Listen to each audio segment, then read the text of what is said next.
अस्सलाम वालेकुम। उम्मीद है आप सब खैरियत से होंगे। तो चलते हैं अपने आज के मौजू की तरफ। आज का हमारा मौजू है मुश्ताक अहमद यूसुफ़ी के मज़ाहिया अक़वाल। तो शुरू करते हैं। गालिब दुनिया में वाहिद शायर है जो समझ में ना आए तो दुगना मज़ा देता है। इंसान वो वाहिद हैवान है जो अपना जहर दिल में रखता है। मर्द की आँख और औरत की ज़ुबान का दम सबसे आखिर में निकलता है।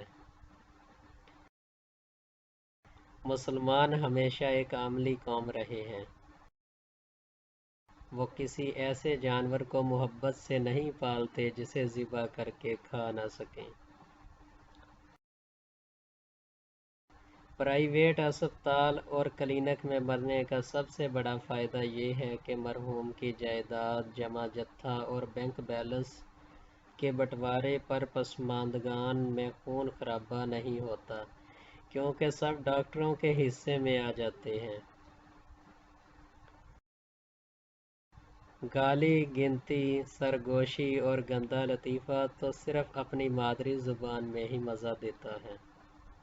हमारी गायकी की बुनियाद तबले पर है, गुफ्तगू की बुनियाद गाली। मेरा अकीदा है कि जो कौम अपने आप पर जी खोल कर हंस सकती है वो कभी ग़ुलाम नहीं हो सकती। इंसान का कोई काम बिगड़ जाए तो नाकामी से इतनी कोफ्त नहीं होती जितनी इन बिन मांगे मशवरों और नसीहतों से होती है, जिनसे हर वो शख्स नवाजता है जिसने कभी इस काम को हाथ तक नहीं लगाया। अच्छे उस्ताद के अंदर एक बच्चा बैठा होता है जो हाथ उठा उठा कर और सर हिला हिला कर बताता जाता कि बात समझ में आई कि नहीं। शरीफ घरानों में आई हुई दुल्हन और जानवर तो मर कर ही निकलते हैं। मुसलमान लड़के हिसाब में फेल होने को अपने मुसलमान होने की आसमानी दलील समझते हैं। जाड़े और बुढ़ापे को जितना महसूस करोगे उतना ही लगता चला जाएगा। आदमी एक बार प्रोफेसर हो जाए तो उम्र भर प्रोफेसर ही रहता है, ख्वाह बाद में वो समझदारी की बातें ही क्यों न करने लगे। शेर हवाई जहाज, गोली, ट्रक और पठान रिवर्स गियर में चल ही नहीं सकते। सच तो ये है कि हुकूमतों के अलावा कोई भी अपनी तरक्की से मुतमईन नहीं होता। मुर्ग की आवाज़ इसकी जिसामत से कम 100 गुना ज़्यादा होती है। मेरा ख्याल है कि अगर घोड़े की आवाज़ इसी मुनासबत से होती तो तारीखी जंगों में तोप चलाने की ज़रूरत पेश नहीं आती। अमले मज़ा अपने लहू में तप कर निखरने का नाम है।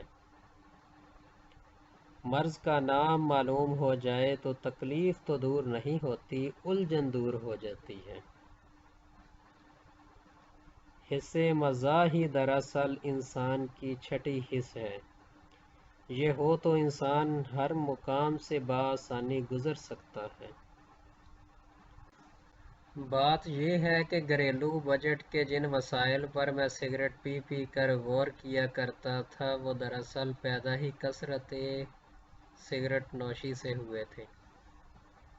देगची से तहज़ीब याफ्ता इंसान वो काम लेता है जो कदीम ज़माने में मैदे से लिया जाता था, यानी ग़ज़ा को गलाना। सूद, शराब, अपने अफसरों की तरीक़े पैदाइश और जुए की हार जीत का हिसाब रखने के लिए सूर के चमड़े की डायरी से बेहतर और कोई चीज़ नहीं हो सकती।